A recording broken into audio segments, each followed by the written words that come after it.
so that we are now in place, so we are positioned to begin more seamless and clear work with AI in the classroom, rather than having a fog over, is it good, is it evil? Hopefully through this, we'll have a better understanding of AI as we move into the future of the classroom. And that's going to continue to be a journey. The analogy that I have often cited is the cell phone. I think it turns out to be the best analogy. It was a 2007-ish, and these things, smartphones, hit the map. Actually, I think it was about 2011-ish where they became quite widespread. Remember, Barack Obama had a BlackBerry. There were security fears about the smartphone when he was in office. Very soon after, everybody had a smartphone. I am actually old enough that I had to make a decision, am I going to get a smartphone? Looking back, it's kind of a funny situation. But I actually was at a point in time where I was deliberating in my mind, should I get a smartphone? There were 80-year-olds who were having that same deliberation. Should I get a smartphone? Now looking back, not that many years ago, there is no way you would not have a smartphone. It is a computer in your hands. Now, have cell phones brought pros and cons? Absolutely. And it now is our business as a society and in schools to help make sense of these computers in our hands. I truly believe that AI is the next wave, the next analogy to smartphones. And so that's why we have taken this very serious and taken next steps to create clarity with AI in our classrooms. Colorado standards are also going to be including AI in the standards, so this is not completely rogue at all, and that is from 2nd grade through 12th grade. So the state is expecting, it's incumbent upon us to be understanding AI even into 2nd grade, though it will look differently, for a senior. Next slide. Found this a couple days ago, happenstance, but it fits perfectly. So AI won't replace you. A person using AI will. Is it possible that 10 years from now, a plumber will come into your home and the cabinet will open up and a robot will go into the cabinet and the robot will actually do the plumbing? I think it's very likely. Will there be a plumber on site who is the overseer of that AI, who is going to have all the knowledge and the skills to know plumbing, to make variations, to execute the functions of that robot? Yes. And we're already seeing this in industry. Yes, some surgeries are done this way. Exactly. Yeah. And I think one of the challenges we're going to have in education, where I work my day job with teachers, is, we're in an industry, and the industry is to teach content, and we're getting better at teaching industry. So I'm proud of where the district's going. But it's important to understand that for teachers, one of the things we have to keep reminding teachers, and myself in this industry, is that we're preparing students for all kinds of industries. And so what we're talking about today, like Mr. Schwartz just said, it is already happening. And so it really, again, it's incumbent upon us to not only allow AI in the classroom, but to get good at helping students learn how to use it so that they're prepared when they get into the workforce. And I think that's where a lot of the passion of the vision comes from. Not to mention also, it makes some complex tasks very easy, and we can talk about that as well. So next slide. Members of our committee, I think I switched these around, so I'm going to go like this first.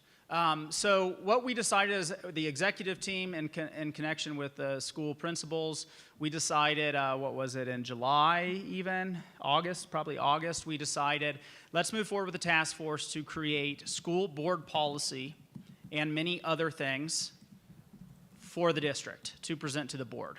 What we learned very quickly in the task force is first things first. And it was a big enough task to create really good policy. So that's where we put all of our energy in the task force.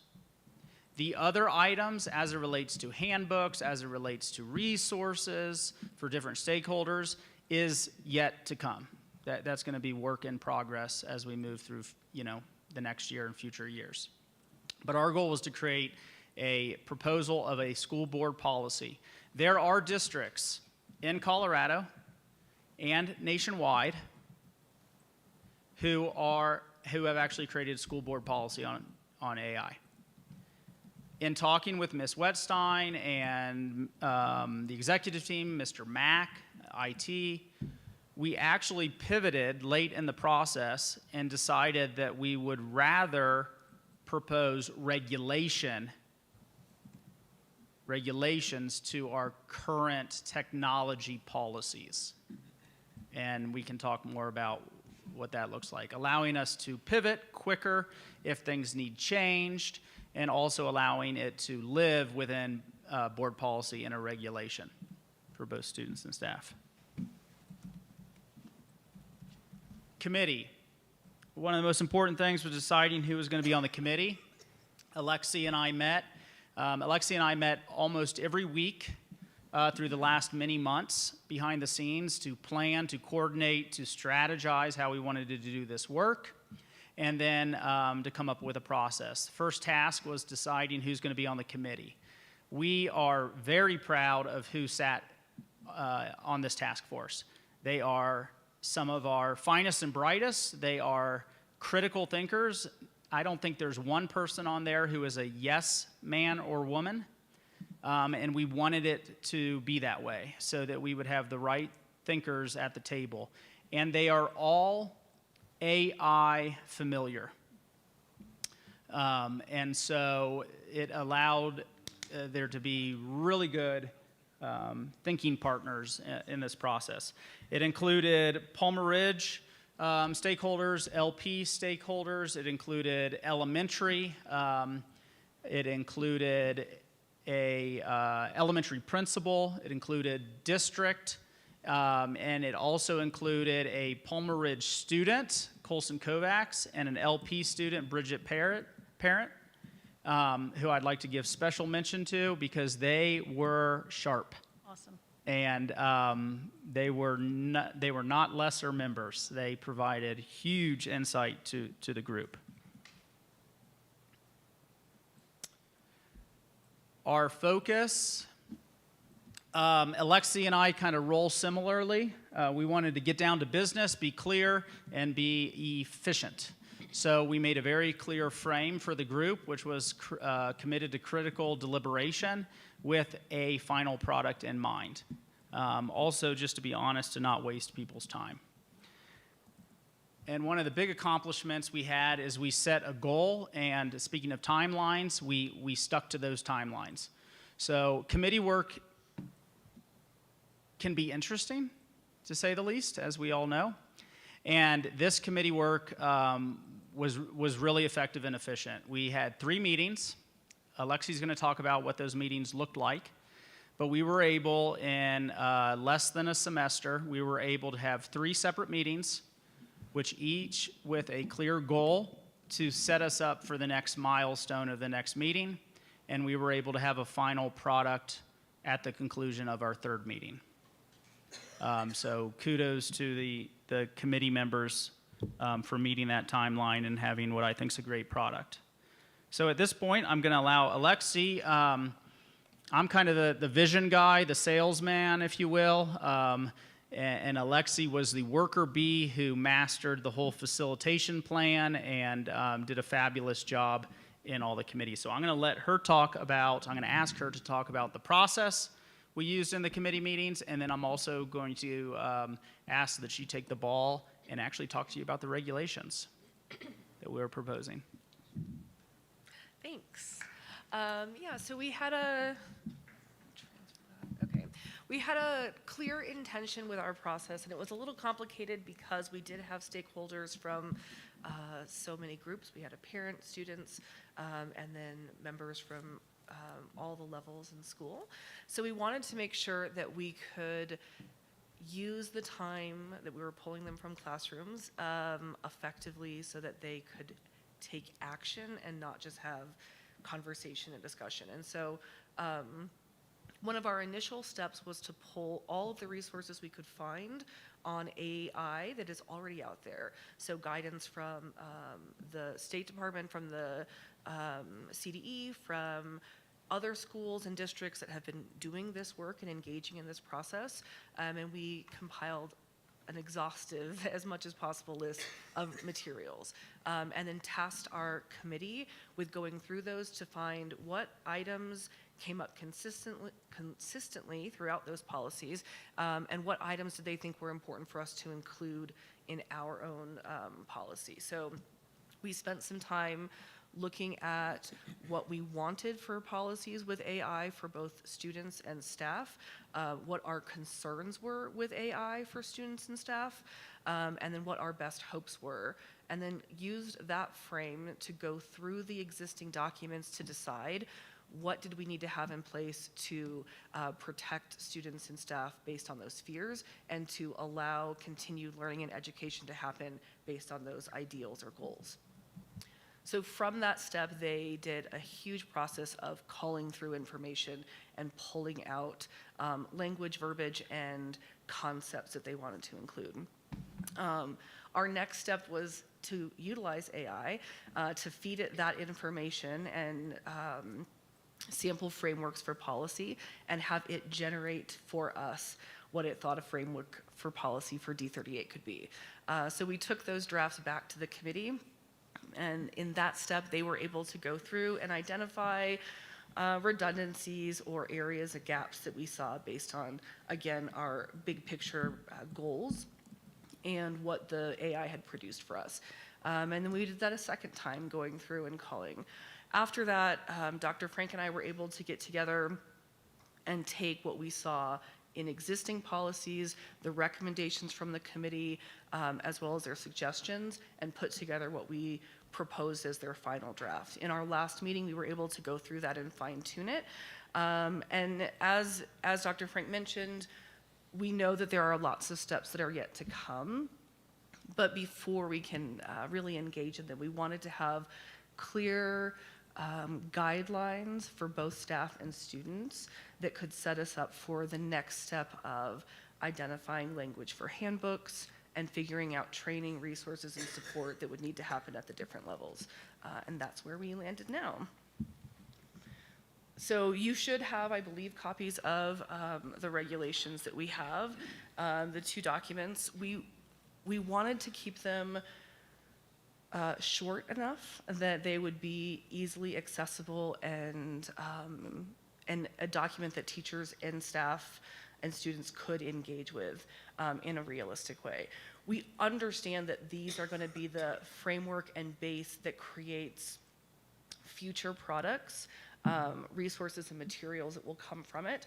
But our ultimate goal was to have a very clear guidance on the staff side for where we see the value of AI in the classroom in order to prepare students for a future that includes AI, and also the frameworks that would give them the guidance they need to manage content production versus AI as a tool, and where human interaction comes into play. It also embeds our expectations for privacy, for technology and data, and how those things get married together. The same thing is reflected in our student policy, that we have the capability of providing students with guidance on when and how AI can be utilized in the classroom and utilized for their education, and where those restrictions might come into place. We wanted this to be something, as Dr. Frank mentioned, using it as a regulation. We want it to be something that is flexible enough, because we are seeing that AI is progressing on a daily basis, and as it continues to shift, and as we see more and more opportunities for AI come in, we need to have the flexibility to alter or change our policies in a timely manner. And so the regulation allows us to do that. It also gives us space to embed in different levels of comfort as we increase our training. So what we might have in place initially as our hope for students to utilize AI resources for their education can increase as we see our CTE pathways increase, or as we see the capabilities of our students engaging ethically with AI increase. Our policies will allow us to float with that as well. So that is where we have landed, and our next steps are going to take us to the everyday materials that we have to have and how these get embedded in our handbooks, in our training materials, in our teacher training. So that's where we've landed. And just for reference, Mr. Frampton will be bringing forward some J policies for your review here in April. We plan to attach the student regulation to policy JS, which is our acceptable use of technology for students, and then we'll have to revisit GBEE, which is where we're recommending the regulation for staff will live. And let me say too, without going through, you have it to read, but one of the things we've learned in a lot of sessions that were even at CASE, and I think it was well put, it's really stuck with me. One way to look, perhaps the best way to look at AI, is a human does the input into AI, which is, the tool, the machine, if you will. So the human, keyword human, does the input.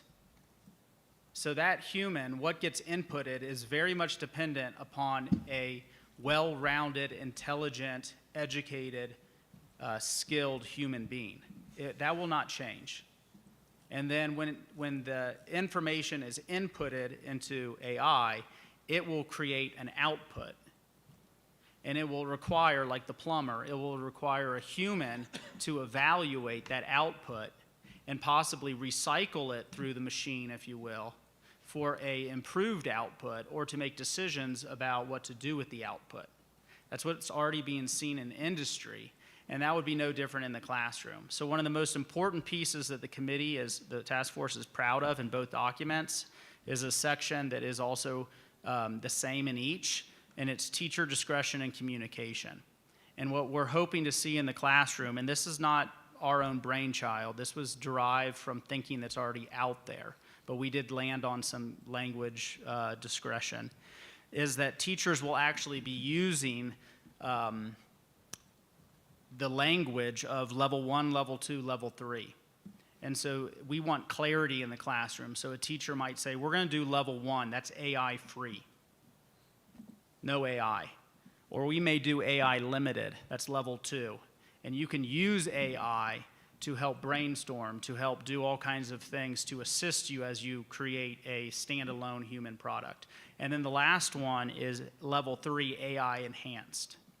So there very likely may be classrooms where we're not even dealing with plagiarism because it's actually been green lighted to use AI to the fullest to create what? A great output.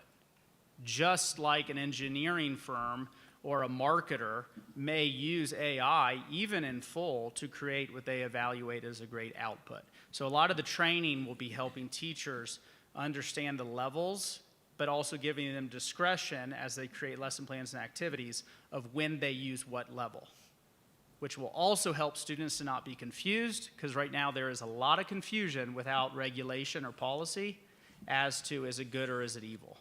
So we see very practical impact happening into next school year once this is implemented. So questions, happy to answer any questions from the board. So I'm going to pop in first. I love the idea of the level 1, 2, and 3 in what's in there, because I want to make sure that we are encouraging teachers to explore all those levels. I was just telling Dr. Frank I engaged with Rocket PD. I did a 6-week course on AI and education and the value of how you can, an educator can use AI to individualize the education for students. And that it's here to stay. We can put our heads in the sand and pretend that it's bad, or we can see and use it as a tool. And I think the courts are very clear now. In fact, I think the press release just came out yesterday, or might be coming out today, on the plagiarism piece, in that it's not, and it can be used in critical thinking. So AI right now, just a few months ago, the false, what do they call it, hallucinogens, AI hallucinogens, were more, and now just in a week, it has already narrowed down to it's less than 1%. But that means it's still out there. So using that for students to be able to critical think, because the input and the output still allows the student to critically think through that. And so I think we need to have students that are learning the fundamentals of education with no AI involved, but also learn to leverage it because it's going to be a part of it's a part of our world now, and as assisted. And I think a prime example is when we use the cell phones, or back in our younger days when we weren't learning math with a calculator. And now we've learned that using a calculator as a tool expands our ability to learn math, even stronger skills in math. So I did have a question, though, on one of the things on addressing the equity of access to models. Today, at least, there's a giant difference, right? So you can access with a paid subscription or a free access. So how are we ensuring that, like, a ChatGPT Pro subscription has access to a model that can write 10,000 word report citation in 10 minutes? And that's $200 a month for that subscription. Or you can go for a 20-month subscription and get ChatGPT at a premium, or there's the free. So that gap in those tools that students can have access to can impact how they're using the tools in the classroom. So I was curious, or if we want to be mindful of what access looks like for different students. We actually talked with the task force about initiating a new working group that would examine tools that we want to adopt as a district. So our discussion has been that we would vet and approve specific tools for use that students would have access to. Of course, they still may have access at home to other tools that parents have allowed them to use, but we are looking at using our current technology adoption processes to examine which tools we would want to provide access to students within our school district. Okay. Yeah, I love that you guys thought of that. And I think there's also, when you look at the educator side, it can also be used to make the educator's day more efficient and less bogged down on the nuances of checking the boxes and really focus in on the educational value of student and teacher interaction, and AI can take the place of the nuances where they're at home at night, for example. And from what I understand, Mr. Frampton, that there's also a lot of value in the new technologies when it comes to IEP planning for students as well. So, I mean, and AI is evolving, right? So I imagine that these regulations may evolve somewhat with time too. It's going so fast, it's evolving so quickly. But I do applaud us and you guys for this task force and jumping into this and really taking this head on and not putting our heads in the sands. Yeah, and I'd like to say, Tiffany, too, that, and as well as the board, this is a personal statement, but I stand behind it. I think that every educational institution will have to cross this path very soon, including universities. Mm-hmm. And so, I think it's a great representation of D38 to be leading rather than sitting back on this, because it is happening and it does impact the educational space. CASB half of the breakout sessions were on AI in education, so I applaud us. I'm so glad that we are facing this and we are working with this and we are doing what we need to do and using it as a tool and also recognizing the shortcomings or how it, just really diving into this. I really liked the regulations you guys wrote. I went to a couple of the CASB sessions on it. They Yep. were very informative.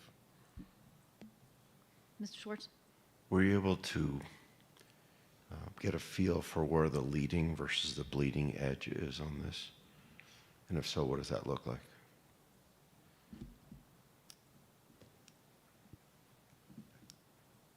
Yeah, that's a tough question.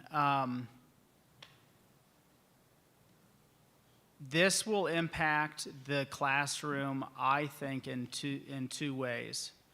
One is the over-reliance on AI, which will have similar impact as what we've seen with phones and how we're still trying to wade through that. I think it will also create a future learner where their skill set in evaluating credible sources will now increase. So if you remember when Google first came out, or the search engine, we had to teach students, and we still do, how do you evaluate a credible source? Just because it comes through Google, how do you do it? Plagiarism is about citing all your work. That's all it is. You can cite bad work. You didn't plagiarize, but you did a citation of a debunked study or a study that's not reliable. And it allows the reader to go and rabbit hole that citation and see that's not even a good source. We're going to have to work in education with students having a better eye on evaluating the output.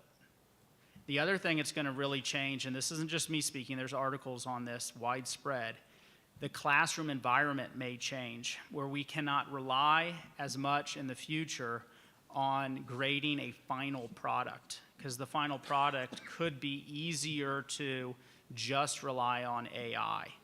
And so we may have to rethink classroom instruction in terms of more of a process that gets monitored and evaluated during class, and then just praise a final product, just like a marketer may use AI 100%, and it's a great marketing pamphlet that goes out, and the company's happy. So there may be a shift there. These are what articles are speaking to, so this isn't just, my opinion. This is kind of a leading thoughts. Does that answer your question about the bleed, or? Not really, but I don't want to, belabor the conversation. Go ahead. Well, I just think one of the key pieces when we sat down to look at this that we were really driven towards is we don't want to run the risk of students having their only option and educators having their only option to be figuring it out on their own. And so we wanted to have regulations in place that opened the conversation so that we could start to direct them to understanding how AI works in the good and the bad, so that they are prepared for what those edges might look like. There are lots of possibilities within AI that could be dangerous for students, and the only way that they're going to have the ability to kind of prepare and see that is if we are on the forefront of teaching about it and talking about it. And so, one of our goals here is to open up an open dialogue with teachers to start experimenting and learning so that they can pass that on, so that they can have conversations about the difference between an answer generated by ChatGPT, sans any sort of citation, versus using Perplexity, which is going to give you those source citations, in engaging with chatbots and understanding what that means and how that comes into play. So there is a safety factor in just the knowledge, but we're not going to hit that level until we expose our staff to experimenting and getting out there and getting the training in place. So I think the first step of it is normalizing the conversation and getting staff and students comfortable talking about it. I feel like right now, kids assume that AI is cheating, and so they're not having open conversations. Teachers don't know if it is or isn't, so they're not embracing bringing it in. But they're not going to find and flex into, when am I using this ethically? When am I using this to better myself or the product, versus when am I taking a shortcut or when am I trusting a device without the know-how until we have that open dialogue? So I think in terms of leading edge, that's where we want to head and be, so then we can figure out the other sides of it. So we want to migrate from infancy to adolescence. Okay. See why I picked her. Yes.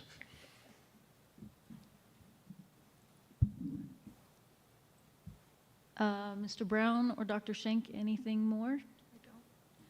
Thank you so much. How long has the work been that took you to culminate this report? We started in November and have been working through. I thank you so much for leaning into this and how well knowledge and versed you guys. It's like you had to take on the expertise of a whole new field in education that I bet you when you started out in college, you weren't thinking this is where you'd be. Right. But what's exciting is I think we found we have a lot of students and staff who are motivated to be early adopters and to join us in this work. Excellent. And so I think we'll be able to stay ahead and not be behind as we move forward. And that feels really good. Excellent. Thank you so, so much. Appreciate it. I'm looking forward to continuing as well. Okay. Well, then, thank you. We are now moving on to our last item, which is C4, Homeschool Enrichment Academy, and our Transition Services Update. Mr. Ridgway and Ms. Andrews, you have the floor and the control, the clicker. Oh, you do? I have the clicker. Oh, you Amber should- has it. Amber has it. Okay. Thank you, Ms. So there's three files I'll click in for there you. in the board docs. Two of those files are the memorialization of the storyboarding process that Amber led with those two communities. And so if you didn't have or hadn't seen that or didn't have access to those summaries before, I wanted to put those out there for you to consume. And just to, again, set the tone that we are having those conversations. We're going to continue to have those conversations. We've arranged a meeting for Thursday with the homeschool staff, and hoping that you'll be able to come as well, Todd, so that will be good.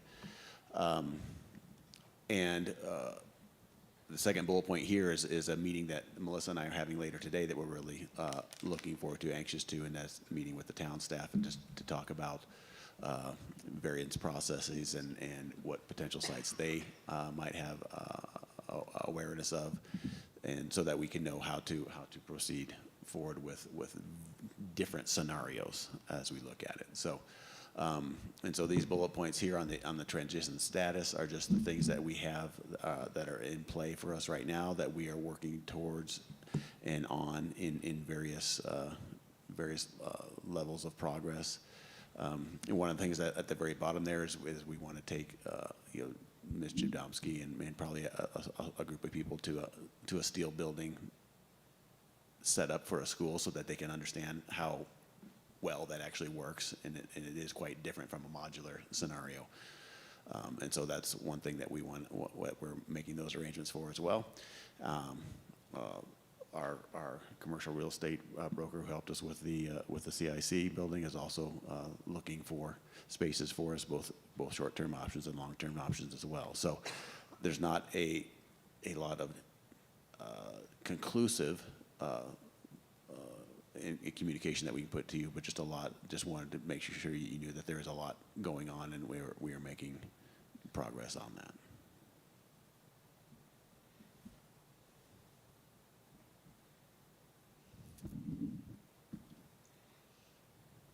Can we ask questions?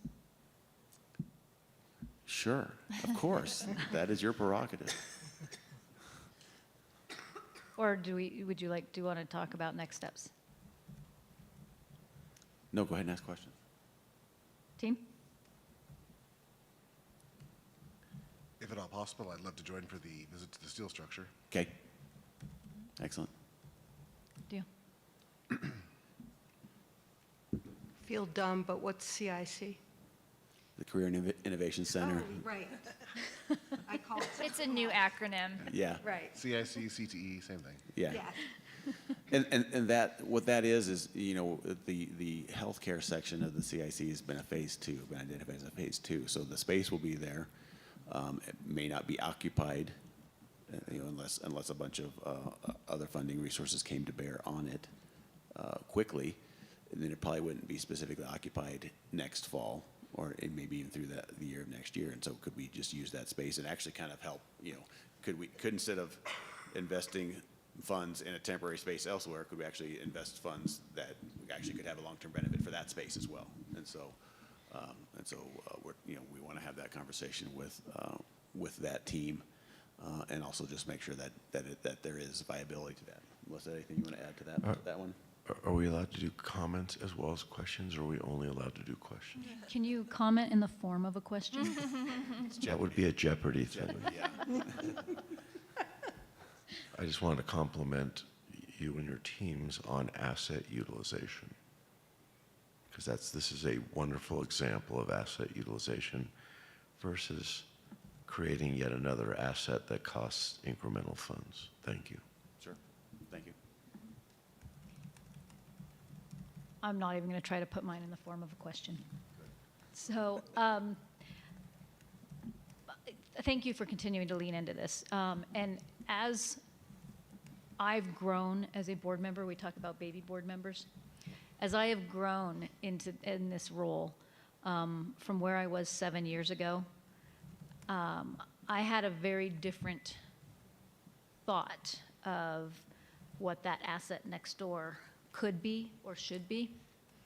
And through listening and learning, both internally, externally, and throughout the state, I've learned a lot. And I've read data and reports, and I know that you guys have gone through grueling board meetings where I have asked question after question after question for 20 minutes ad nauseum of, are we sure, are we sure, are we sure?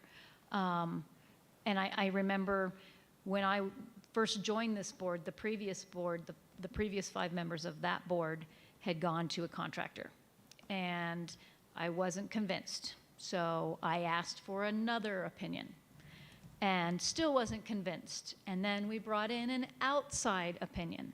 And that outside opinion came to us, and listening to the priorities of this community and leaning into visiting the Transitions program and visiting Homeschool Enrichment Academy, visiting our robotics, and every program that we have potential and every program that we have had in that building.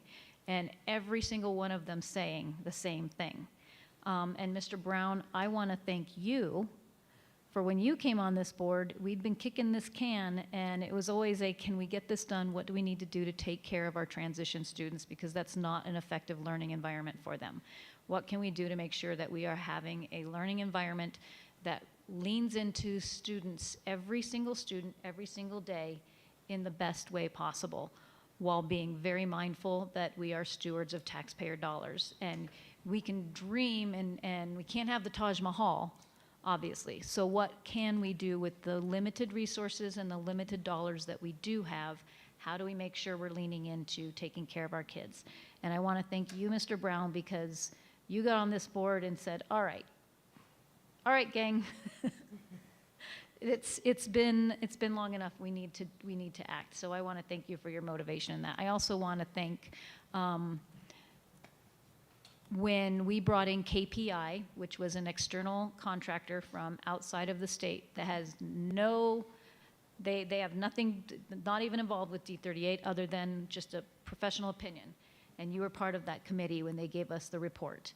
And then they walked through the building again in September, and their report hadn't changed other than, okay, well, in 4 years, here's some new things that you have to deal with. More than 4 years. The robotics team last night, while they were practicing, they've got buckets on the floor trying to avoid water from ruining their equipment. So I want to applaud us to Mr. Schwartz's point, we're going to be a board that acts, and that we're not going to rest on our laurels. We're going to do what's best for kids. I want to make sure that as we're doing what's best for kids on those limited dollars, that if you think about it here, we are leaning into our career and technical education, which has been a priority voiced by our community multiple times.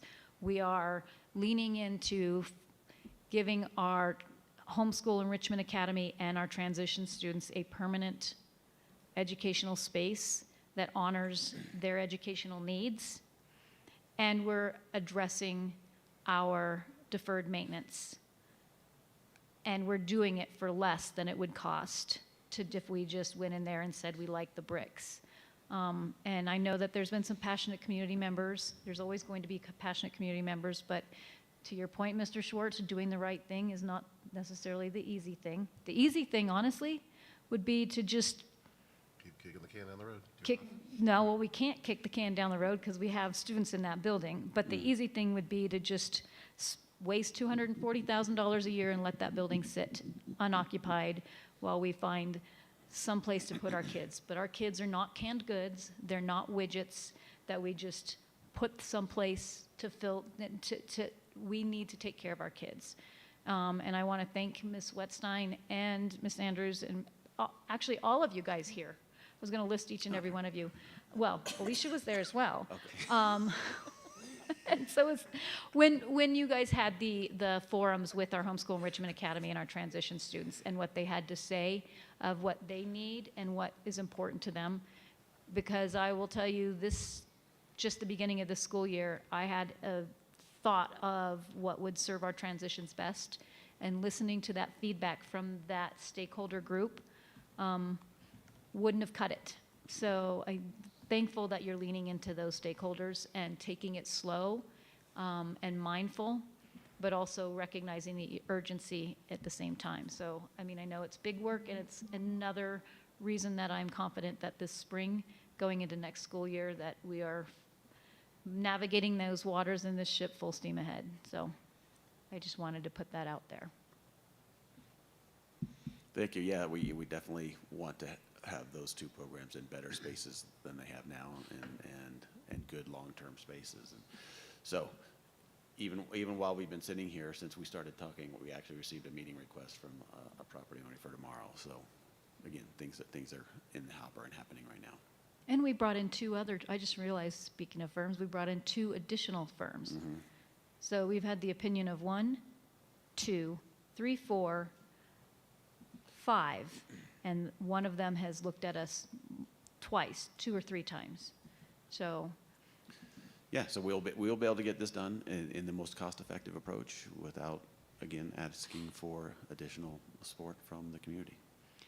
can I take the liberty to say, as you're doing that, making sure, one of the feedbacks I've been hearing is that we need to be very respectful of the questions that are being asked of what is one-time dollars? Where did I know that we've talked about it ad nauseum in board meetings, but not everybody tunes into board meetings, so we still get asked, where did those one-time dollars, how are they generated, and what about our teachers? So I think we need to make sure that we're being mindful of that communication, and how we are engaging is very important in sharing the good news that we're doing more with less, and not going to taxpayers to do that.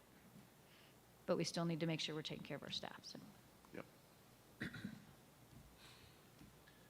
Can I just ask, what are the next steps for the community conversations?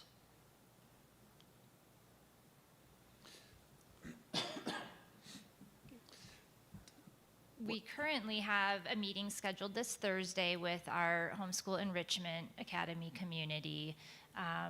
And we certainly have committed to keeping both the transition services community and the HSEA community apprised of our steps along the way. We don't currently have something scheduled yet for the transition services group, but we do have a standing item on our board agendas moving forward on this topic, so that we can keep the entire community aware of where we are in our progress. And I'll let Mr. Ridgway chime in. Well, I think the meeting that we scheduled Thursday was going to start as being an outreach to parents, and it still could be if parents want to attend that. It kind of morphed into, well, let's make sure that we capture the staff of HSEA first, and and what I want to, as part of that, then is explore what are the different either days, dates, and times that we can capture conversations with HSEA parents. So that's part of what I want to accomplish this week as well.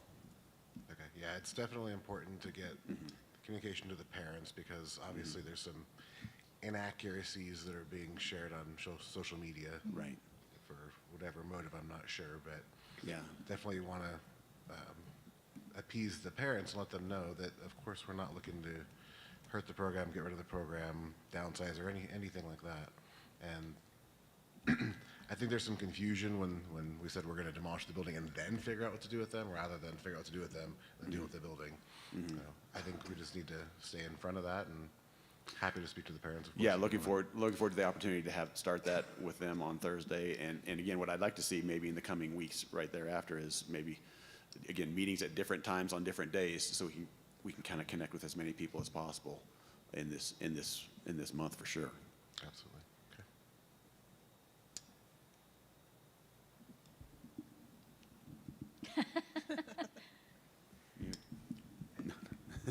Do we have a list of the key criteria, like must have, want to That's have? actually one of the Yeah, attachments from the community engagement. Okay. That's what's in those other documents. And I really, one of the points that Melissa continues to make, which is really good, is to say, look, the more we spend on temporary solutions, the less we'll have to spend on long-term Exactly solutions. right. So we want to keep that part of that conversation, just say, let's do what we need to do, but let's be careful about doing more than we have to do in this interim period so that we can get as good of a long-term result as possible.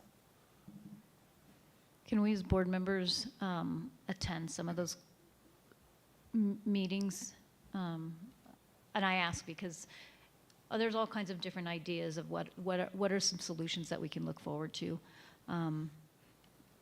My personal preference is we're not focusing on temporary, we're focusing on permanent, recognizing that there may be some roadblocks that we have to, as we're throughout the transition, as we get to our permanent solution, that there may be some points that require some temporary location. But I'd like to, personally, I have all kinds of ideas, and the community comes at us with all kinds of ideas, and I think when we tap into who our community is and the ideas that can be brought forth, and from business owners to parents, that I think that's where you see the really good stuff of the rubber hitting the road.